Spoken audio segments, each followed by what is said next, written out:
Content Playbook, the podcast where we dive deep into the world of content creation.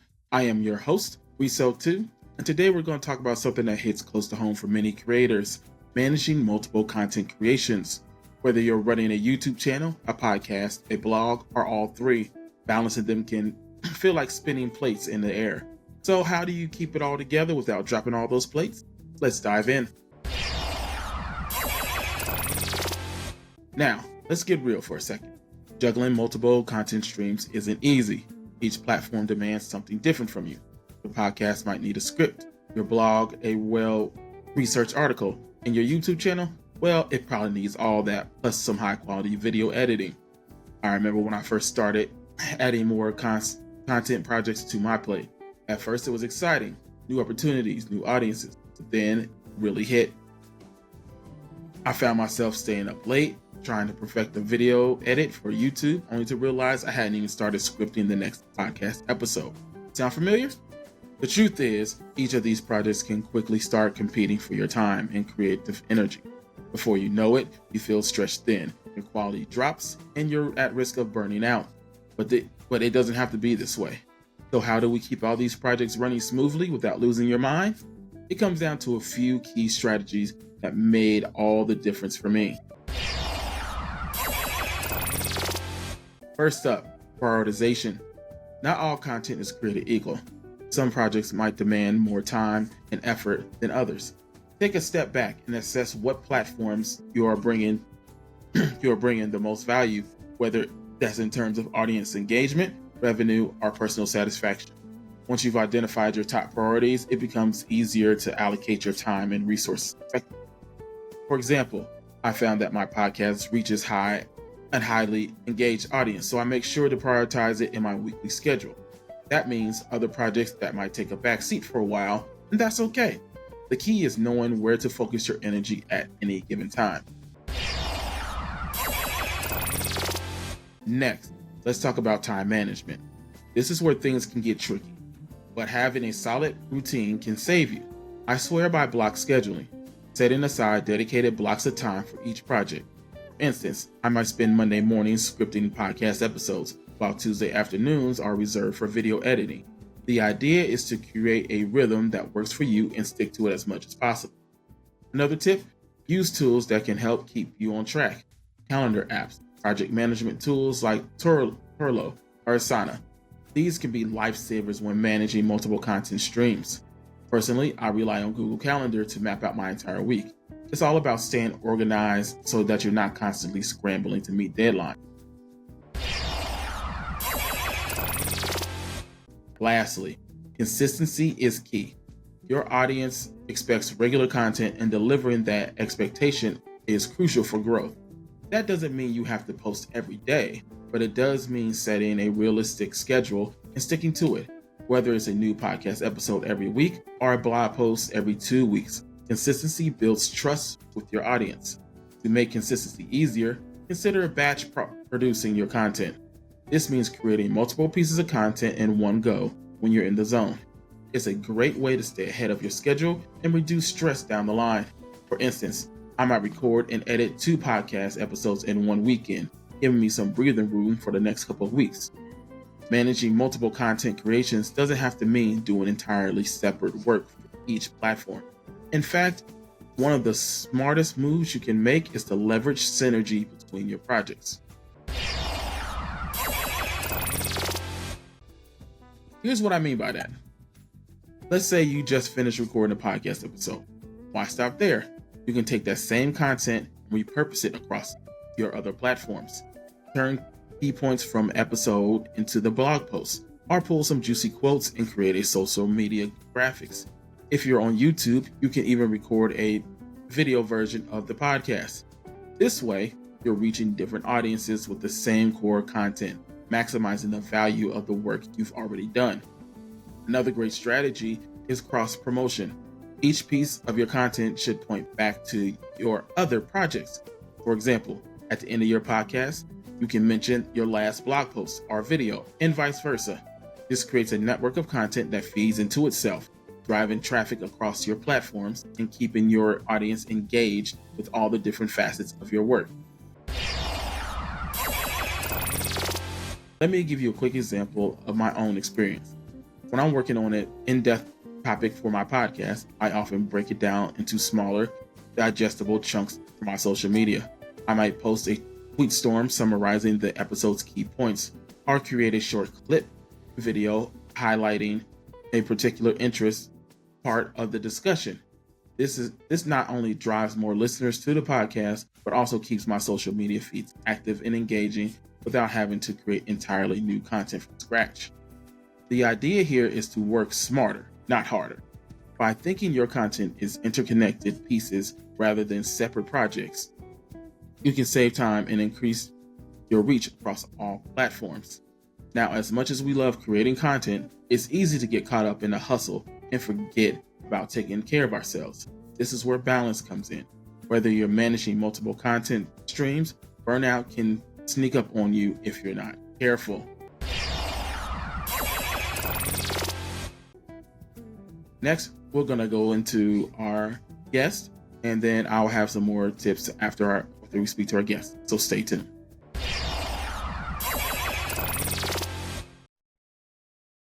Welcome back to the Content Playbook. Once again, I'm your host, Riso 2. As we know, content creation has a diverse field, and I'd like to have our guest introduce herself and tell us what kind of content you create. All right. Well, thanks for having me. I'm Toyia T, and my content is primarily content that helps connect people to resources and opportunities. I always say that's my superpower, is connecting people to resources and opportunities that help them live their best life. And so I host a podcast once a month on a Wednesday, third Wednesday of the month. And I bring resources to the people. And it could be any number of things, from health and wellness to education to relationships. We talk about it all and bring resources that people wouldn't ordinarily get a chance to get connected into. Okay. All right. Well, can you give us a little background of how you got into your content creation? Okay. So my background is in journalism. My undergraduate degree is in journalism. I went to Ohio University. Shout out to the Bobcats. And when I selected Ohio University, I always tell people this story because it's very unique in the way that I got to Ohio University. I was an 18-year-old, 18-year-olds make silly decisions, but I had went on a college tour to Miami University, and we went to eat at the cafeteria or whatever. And I remember saying, I can't imagine being somewhere for 4 years with bad hamburgers. And Miami had the worst hamburgers I had ever tasted in my life. And at that point in life, I had never tasted a bad hamburger. So it was like, wow, how did you do this? How did you create bad hamburgers? And I don't even eat hamburger now. So it's kind of funny when you think about like how you made your decision. But the way that I ended up at Ohio University is that when I was about 16, I took a job as a loan officer assistant. And as one of the things that I would do for that job is take applications of people that needed to refinance their jobs or refinance their houses or get new loans. And so one guy in particular, I did an interview with him, and he told me he made $250,000 a year, and he was VP of marketing and sales. And I was intrigued because at that point in life, I hadn't met anybody that made $250,000 a year. And I thought that that was pretty admirable, right? And so I wanted to know how he did it and what that entailed in terms of his job. And he proceeded to tell me what he did for a job. And I thought I could do that. And so I was going to go and get a degree so that I could be VP of marketing and sales. And every school that I went to, advertising was in the business school, but not at Ohio University. At Ohio University, advertising was a part of the journalism school. And so that's how I got into one of the top 10 journalism schools across the country, was completely by accident. And I'm forever grateful, because I always say that, God will put you where you need to go, even if you don't know that you're supposed to be there. And that's what he did in terms of of how I got started. And even in my journalism coursework when I was in college, I never saw myself as a traditional journalist. I always said I wanted to be like Oprah Winfrey, but like a new school version that utilizes technology and closes the gap for technology, because I feel like technology is such a game changer, and Hmm. especially in the Black community, there isn't enough of us that are into technology, that understand technology, and can close the gap. Yeah, that's very true because technology keeps changing. That's actually one of the fields I'm in is technology because I'm seeing what's working, what's not working, what's changing, and Hmm. that was a big thing, especially when we went to Black Tech Week. Um, it was like I want to see what's new, what's coming up, what's changing in the industry, and so and a lot of it at this particular one was about AI and different aspects of everything that we do is what we what's AI, coming. AI has taken over, but there's still that digital divide in there. Hmm. And the reason that that's important is that if you start to talk to, especially the Black community where the socioeconomics are lower, there still isn't an interest in AI. They haven't started to utilize it on a regular basis. One thing I noticed recently is that Facebook has come up with their own version of AI. And so when you Hmm. go in to do a search on Messenger, it will pull up an AI search. To me, that's very annoying because that's not what I'm looking for, right? I want Right. you to use the search function for what the search function is for. And then when I'm looking for AI, then I want to look for AI. So I think that's a miss to me in helping to bridge that digital divide, because it's frustrating. It's not what you want, it's not what you're looking for. And as a result, people are going to see AI, especially in that socioeconomic area where it's not presented to you in a corporate sector or whatever the case may be. They're going to look at AI as an interruption and as an irritation because it's not doing what the function used to do in the search Right. menu. Instead, see what Meta is trying to do. They're trying to introduce it in a way that is something that you normally do, but I don't think that it's going to have the impact that they're looking for, because it's going to frustrate the user that isn't looking for that. Yeah. Very true. So, like you said, it's like people just trying to push it in there, trying to see how people react to it. Right. So Trying to force it's gonna feed be it. We don't do right. It's well gonna with be force no, no. So it's gonna be interesting to see what comes about this. Next question. What inspired you to choose this particular niche? What inspired me to do what? Choose this particular niche, this field that you're doing My for niche. content creation. Okay. I think, like I said, a lot of my career has been not necessarily me choosing. I spent about 10 years in marketing, and then I opened up a coffee shop. It was called Click and Sip. It was right across from Hughes High School. The whole idea was, again, closing the digital divide, bringing connections, people, connecting people that wouldn't ordinarily be connected, right? And opening that coffee shop really changed the dynamic of my career. Although I tell people all the time that having a coffee shop was the hardest place I ever worked for the least amount of money. And people always want to open these coffee shops. And I'm like, well, be prepared to stand on your feet for 12 hours a day, 8, 9 hours, just working and serving and all of this stuff. And I think that it's not for the faint at heart, right? But I think that I was put in that situation so that I could understand what it's like to run a retail business, right? Because after those 10 years in marketing, like you were saying, technology was changing everything in marketing, and it was causing me to rethink whether or not I wanted to continue in the marketing field, right? And opening the coffee shop was kind of me being thrust out there into the world to say, okay, well, what would you want to do? If you don't want to do marketing, what would you want to do? And so I started teaching at the University of Cincinnati. I taught intro to sales, intro to marketing, and I ran the coffee shop. I had 10 employees. It was inevitable that when I needed them to work, they were sick, they had diarrhea, they couldn't make it, whatever, right? So we're seeing that even now, right? That labor is very hard to come by. Good labor, Mm-hmm. especially in a retail setting, is a challenge. But the reason that that's important as I proceeded through my career is to be able to see that there are opportunities to bring technology in to fill some of those voids, right? So whether it Right. be a hostess that's a robot or an inventory system that is using machine learning, there's all these different technologies that come into play that can make that retail world that much easier to run, right? And more efficient. And so if I didn't have that coffee shop experience, I don't think I would have the mind to listen and look for those efficiencies that could exist.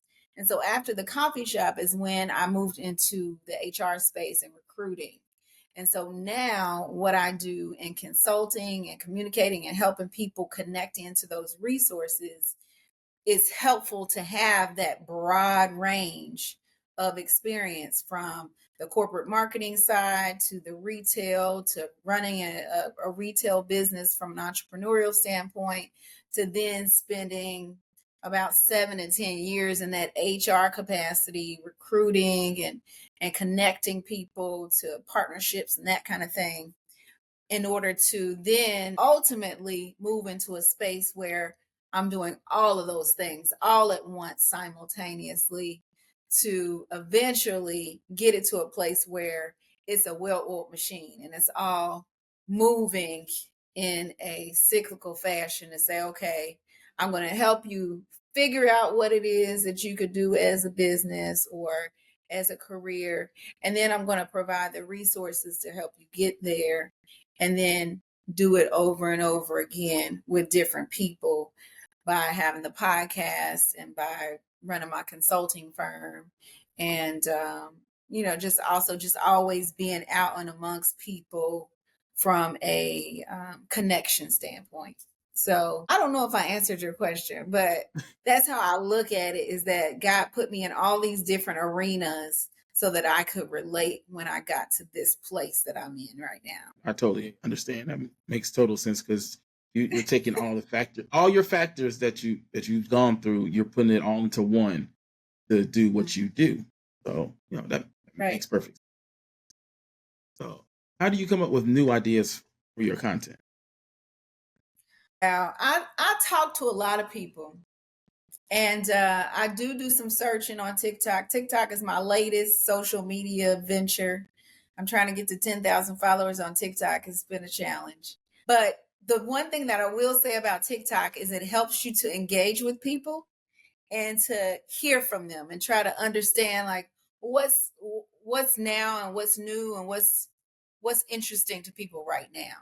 And I think that TikTok helps for you to keep your hand on the pulse of what that is and what people want to know and what they want to hear and what they have questions about. Right now, the big topic is political. Everything is political right now. It's, Trump versus Harris, and what does that look like, and how do we as a people stand up and be advocates for one or the other, and just all of that kind of stuff. So I think people listening, if you will, is a thing. Mm-hmm. And really just you kind of add it up to what you're talking about in your personal conversations, what you're talking about in your corporate sector, and then what you're talking about on social media, and then go from there. Yeah, definitely. I can't stand politics. It's one subject that I really don't like to touch because it's like once you get into that realm and you start talking and then you throw out your ideas, the other person throw out their ideas. Sometimes you clash, and Right. that I've seen it in friendship before over just Yeah, politics. for sure, for sure. And I don't So have a problem talking about politics. I think because I don't take it personal, but I will make inferences about a person because of a political belief, right? So it's like it makes me look at you different. Like, oh, here I was thinking you were this person, and now Mm-hmm. you've shown me this, and it leads me to believe that you're somebody else. So Right. so now I'm questioning everything about you because this isn't the person that you presented to me. This isn't Yeah. something that the person you presented to me would do. Right. So you do have to Yeah. be careful, right? Because you can lose friends because it says a lot about you as a person just in terms of what you believe politically, I think. Yeah. Definitely. So going on, so can you walk us through your typical create content creation process, like from when you get your idea to when you record or So I'm a creative person. My mind goes in, I would say, hundreds of directions at any one moment. But what happens is really magnificent to me. Is that I will get an idea, I will run it past my producer. I'll say, "Hey, what do you think about this? I was thinking it could do this, this, this, and we could bring this person." And she'll go, "I like that idea," or "I don't know. You think he'll be able to hold a conversation? You think this person be able to, stay on by themselves?" And so we'll kind of banter on back and forth. She spends a lot of time in the media world, so she has a wealth of knowledge in terms of what will and what won't work in terms of content. And yeah, I obviously have spent a number of years just kind of connecting in with people and just running these shows. This will be our fourth year next month. So we've gotten to a place where we know when it's like, I don't know. Now, one thing that I did have to learn through experience is to never just take somebody's referral at just for what it is, right? If you don't know that person, and somebody else tells you, "Hey, so and so want to be great for an interview," and that's the only person that you're interviewing, hmm I don't recommend that. The reason I don't recommend that is because that person could be somebody that only can be interviewed with the banter of other people, or they may turn into a complete wall like when you go to try to interview them. I'll give you a good example was when we did the audition for Family Feud. You can audition with 5 people, right? hmm And they said you could bring 6 just in case. And so we brought 6. And my aunt, who had been teaching for 30 years, we never expected for her to just freeze up, right? But when they said, "Hey, give us a monologue, who are you, and tell us about yourself," she just, that's me. So we ended up going with the other 5, and we were able to get on the show. But I give that example because you just don't know. And if you're just getting a referral and you don't know this person, it's not a good idea because they can totally just derail your show, even when you have more than one person. Because if they're not contributing in a way that you would want them to, it can cause a lot of confusion. Another thing that has been kind of a learning moment is the audio, other people's audio.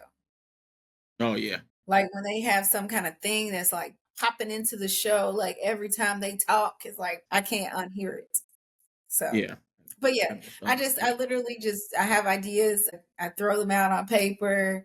I talk to my producer. We go back and forth. And usually it's about I don't know, 45-day process between the time that we come up with the idea and the time that we actually shoot it on the show. A lot of times we will plan out the shows. Like we might plan out 6 months, hmm and those will just be what we have slated. But if something else is bubbling up, then we'll cut that show off and come up with something else that is, more fitting for what's happening in the world right now. Okay. That's very good. Speaking of audio, what kind of tools or resources do you find indispensable when it comes to your work? Oh man. I think lighting is huge because if a person is just sitting in the, it's just very distracting if there's not good lighting. And then I think also having options like alternatives to a laptop or a phone, or just having some different options to where if it don't work, hey, because I know I tried for even Wave Room, I tried to do it on my cell phone and it was like, we only use this and we only Right. use this. So you have to have Chrome, you have to have your laptop. So I always have multiple ways to log into something because you just don't know what the limitations are going to be. I always say that technology is great when it works, and then it doesn't. Right. All the time. It just doesn't. Yeah. So this is my first time on trying this platform out. Okay. But so we'll see how it goes. Hopefully it goes smoothly. Right. Most of the stuff's going to be done in the editing process when I'm trying to put a background and everything and Well, do that is that. one thing that you want to tell people because everybody probably doesn't have as many options as me, but it doesn't, you have to use Chrome and you have to use a laptop Yeah. for Wave Room. Yeah. So I have some other options I'm using, but like I said, this is the first time I'm using this because I'm trying to change brands and everything. So It we'll seems see. pretty seamless. Yeah, it's running pretty good. So I'm happy about that. But you're definitely right. Like having options is something that needs to happen because like if you just stuck with one thing and like you said, when technology is good when it works, and then it doesn't. Right. Because I don't know if you were when they did the global shutdown, Mm-hmm. QR codes weren't working. So just Oh wow. imagine if your whole thing was set on, hey, we always use QR codes, so it could be seamless and easy. QR codes weren't working at all during that global shutdown. So that's and see that was one of the things that's like I'm like, oh, I should get a business card that was a QR code so people can just scan. I was like, also still want a regular business card. So Right.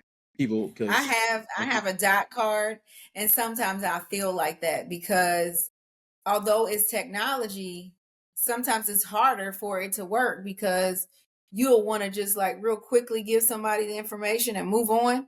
You know what I right. mean? Especially if it's not somebody that you really like. You got somebody else on your radar across the room, but now you committed to this person to get them your information, and that's going to take another 5 minutes, and that person's going to be gone. Right. Yeah. So So yeah. yeah, there's definitely pros and cons to the whole dot card thing. Yeah. All right. So we talk about some challenges. What are some biggest challenges you face as a content creator? I think one of the biggest challenges I've faced as a content creator is going on that roller coaster, that ebb and flow, where it's like people are rocking with you and you feel like it's growing. And then next thing you look up is nosedive, it's because it comes with the territory, right? And so that's Mhm. why a lot of times you see podcasters come and go because they have that first drop and they think, oh man, I guess I'm not really cut out for this. But it comes with it. It's just a part of it's an animal. It's a part of the territory. And so unfortunately, it's one of those things that if you know that it's coming, it's easier to receive it. But when it hits you and you think, oh, it's supposed to mean something, and you take too much from it can have an impact on whether or not you continue, I think. And Yeah. so I've learned that it's just a part of, it's a part of the process. Some they gonna love you, then they gonna hate you, then they gonna love you again, right? Yeah. And you just have to get used to that. Yeah. That's definitely because when I started this podcast, it was called something else. I was focused more on gaming, but then somebody inspired me to change the format of it. But I started this in 2022, and then after the first time, audio was terrible. Um, and I thought it ran long, but then I looked at other podcasts and seen like some podcasts are up to like 3 hours of just Right. talk of People people be just talking. talking, just talking. I don't Right. know how they do it. Right. Right. So it's like I was like, well, okay, I can't do this. So that's when I was like, so this year I was like, I'm starting it back up. Let me because I was like, my biggest challenge for me was like I'm not a camera person. I like to be behind the camera. I like to do all the editing and stuff, but I was like, I got to get over that, that little fear, because I'm doing media. I'm going to school for media, so it's like I need that to get over it. And also afraid of nobody's going to watch. I was like, somebody's going to watch somewhere. Like Right. somebody will get it. Somebody is going to help somebody. So it's like I can't let that be a big fear. And it was like, Absolutely. and You like you have to said, look at it like, have you seen the parable about the little boy? I guess it's just a story. It may not be a parable, but it's a story about a little boy that is at the beach and he is throwing seashells back into the water. And somebody watches him do this and they're like, why are you doing that? Like, that's not going to make a difference. Do you know how many of them are getting rushed back in through the waves? And he picks one up and he throws it out into the ocean. And he goes, made a difference for that one. And that's really like the concept, right? Because if one person takes something from it, then you've done your job. You know, it may not be for hundreds and thousands of people. It may be for just that one. And sometimes that's all it needs. That's all it takes. yeah, definitely. Our next question: how do you handle creative blocks or low motivation? Low motivation. So I do have those moments where it's just like, I get down on myself and I'm just like, I don't even know if I want to continue. Maybe I need to take a break. You know, you go and you have these low moments. And I think what helps me to get through those low moments is really meditating on what is mine to do, blocking out what everybody else is doing, because it's really easy to get caught up in like, oh, well, this is happening over here and this is happening over here. And my only question is, what is it that I'm supposed to do? Like, how can I Mhm. stay in my lane, and really make sure that I'm doing my job? And so I meditate. I'm a big meditator in terms of just hearing, because we do a lot of talking, Mhm. but we have two ears for a reason, right? So it's important to take that time to just be quiet and listen and hear. And you'd be surprised how many answers you get. You're like, wow, okay, God, like that's what you want me to do? Got it. And sometimes it may not come right away, right? So I will study and meditate on a question. Just like, okay, God, what is it you want me to do about this? Right. And usually in short order, he'll tell me like this, and this. And it'll either be like through a conversation with somebody, or Mhm. it'll come through a show that I'm watching or a book that I'm reading. Like it shows up in different ways. But I think when you meditate and you really aim to hear, then you will hear what you need to hear. That's definitely some good advice. 'Cause there's a lot of people that like that's that fear, like you get that low motivation, you don't want to do it, and then you put it off and keep putting it off and putting it off, and then it never gets done. Yeah. That's definitely. Do Don't you put have off a specific? tomorrow what you can do today. Definitely, definitely. Do you have a specific example of a challenge that you faced and how you overcame it? A specific example of a challenge. Hmm. Specific to the podcast, or Podcast or anything that you any of the what you do. I would say big challenge that I faced recently is with my consulting firm, and that has been around people not paying. So like Mm, literally me having to be a collector. And when I collect on you, you probably don't want me to be your client. You don't want to be my client after I collect on you, because I am not the most gentle collector. I was not born to be a collector by any stretch of the imagination. But the way that I'm going to solve it is I'm adding a couple of things into my contract.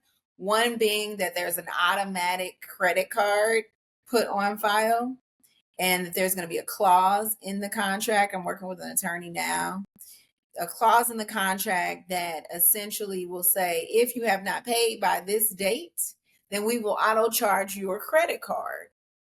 And another solve that I found is I found another collector, somebody that I can pay, and he works on commissions. So as long as it's within a certain amount of the collection receivables, then he will charge you a percentage of what he's able to collect. And to me, that's a win-win, because who knows if I was going to be able to get that money or not, right? Right. And so if he's willing to do the collection calls, then that way I don't lose the client in the midst of my collections. Right. It's definitely because I've told people this before, like as far as like with their business, I said you have to have a contract, take a down payment if you have to, because people are like that. They don't want to pay you, or if you don't have that contract, they say, oh, this is not the price we agreed on. You arguing back and Mm-hmm. forth, and then like you said, when you're trying to collect, then that's when some people don't like. Oh, I'm not gonna mess with you anymore because blah blah blah. You're like you're pushing Right. me for But money. I'll fire a client in a minute. I will fire you. You will no longer work with me. You have to find somebody to replace me. And listen, I know I'm irreplaceable. So go ahead, find you somebody else. If you burn that bridge, that's on you. That's your Right. loss. That got nothing to do with Right. me. Exactly. Like you can't help other people if they don't want to be helped. That's right. And you have to know your worth. Like, you can't allow people to just walk all over you and get all the value and then don't want to put anything back in. Like, if this isn't worth it to you, then keep on walking. I ain't talking to you anymore. Whose song is that? Keep on Uh, walking. I ain't I talking to can't. you. I can't think of it. You probably wasn't born I, yet. I don't know about that.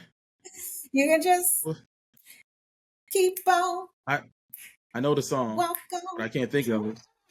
I can't remember who Uh, sings it. right. It was like we'll figure out later. I'm gonna send it to you. I'm gonna send you the link. Okay. So what advice can you give for people starting out in content creating? What advice would I give to people starting out in content creating?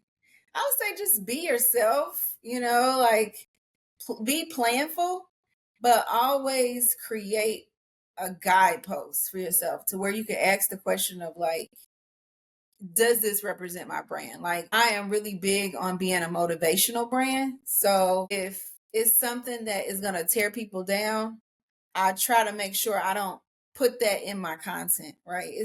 It's so many people digging on and giving gossip and all that kind of stuff. Hmm. Like, that's not who I am, and that's not who I aim to be. So I'm always asking myself the question of, is this motivating people? And is this going to help people, find their passion or live out their, best life? Because if it's not, then it's not a good piece of content for me, right? Because Right. that's my guidepost. And so I just think it's important for you to have your own guideposts, and then just be yourself and allow that to come forward Okay. in your content. That kind of comes into the next question of how important is it to find your unique voice or angle in content creation and develop that? Yes.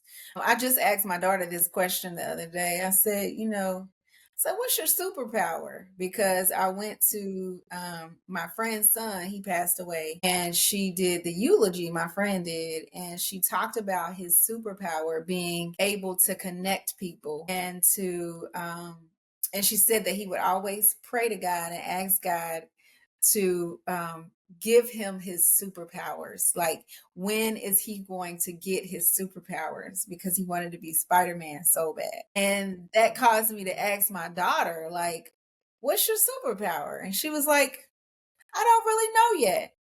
And she was like, I'm going to think about it. And, to me, that's what that was the value of her giving the eulogy or giving a speech about her son. He was 7 years old, right? And you can only imagine losing a 7-year-old. But she talked about the fact that he was always ministering, even at 7. Like, his superpower it was already there, and he didn't even know it, right? That was his superpower. Right. was his ministry, his ability to minister to people at 7, right? And so I do think that we all have something unique in us. And sometimes it's a matter of somebody else pulling it out in you. I call that pulling out the gold in people. But don't be afraid to, when you see somebody that's just amazing at something, and just compliment them and be like, you know what, like, that was dope. Like, I really appreciate you doing this, this, and this, because uh, there are a lot of people that never hear that, right? And so if you can acknowledge it and be able to uplift that person and be one of 10 people that said, hey, that's dope, you should do that, right? You should continue to Right. do more of that. Then that will cause you to start to say, oh, shoot, maybe that's my superpower, right? And be able to do more of it. But if no one ever tells you, and you don't necessarily know yourself, then how will you start to walk into that, right? So don't be afraid to tell other people, and to receive it when somebody is pulling out the gold in you. Definitely some good advice there. Any upcoming projects or content you have that you're excited about? So I just released my first book. It's called When Tomorrow Never Comes. It's a Congratulations. self-help book meant to help you with grief and overcoming trauma. And the idea is that if you are stuck in your trauma, then you can't walk into your purpose, right? While I was at Black Tech Week, I made a pretty big announcement that I would like for my book to become a movie. So I'm actually having the first meeting on Wednesday Oh, to wow. start working on a manuscript to turn my book into a movie. So stay tuned. Congratulations. Thank That's you. that's Thank you. awesome. Yeah, I'm excited about it. All right. So, final thing, where can our listeners find you and follow your work? Yes. So I am on Facebook as The Plug with Toyia T. We are also on YouTube as The Plug with Toyia T. And if you just Google The Plug with Toyia T, as long as you spell Toyia, Toyia, it should come up. A lot of times they want to change it into Toyota. I don't know why, but if you spell Toyia right, I usually come up in Google searches.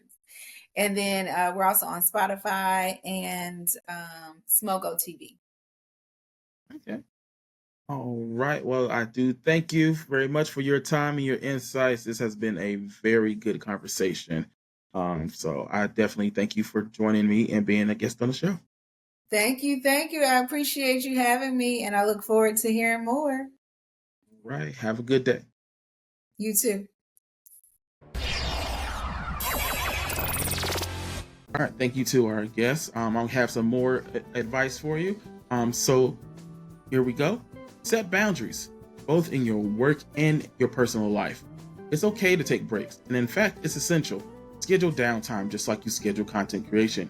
Maybe that means taking weekends off from work, or setting up a hard stop time in the evenings to unwind with your family or enjoy a hobby that has nothing to do with content creation. And don't be afraid to step back when you need to. If you're feeling overwhelmed, it's better to take a short break and come back refreshed than to push through and end up burning out completely. Remember, your well-being is the foundation of everything you create. If you're not at your best, your content won't be either. So, let's recap. Managing multiple content creations is a challenge, but with the right strategies, prioritization, time management, consistency, and leveraging synergy between projects, you can stay on top of your game without burning out. Remember, it's not about doing everything at once, but doing what matters most effectively. Before we wrap up, I encourage you to think about your own content strategy. What's one thing that you can do this week to improve how you manage your projects? Maybe it's blocking out some dedicated time in your calendar, or finding ways to repurpose content across platforms. If you found this episode helpful, I'd love to hear from you. Make sure you put a comment or send me an email in the links. I'd like to thank our guest for stopping through and sharing her strategies and challenges as far as managing multiple content creation. Share your thoughts or tips on social media. Be sure to tag me so I can join the conversation. And of course, if you haven't already, subscribe to the Content Playbook We're here on Spotify, YouTube, and all across any other platform that you listen to podcasts. Thanks for tuning in, and until next time, stay curating, stay inspired.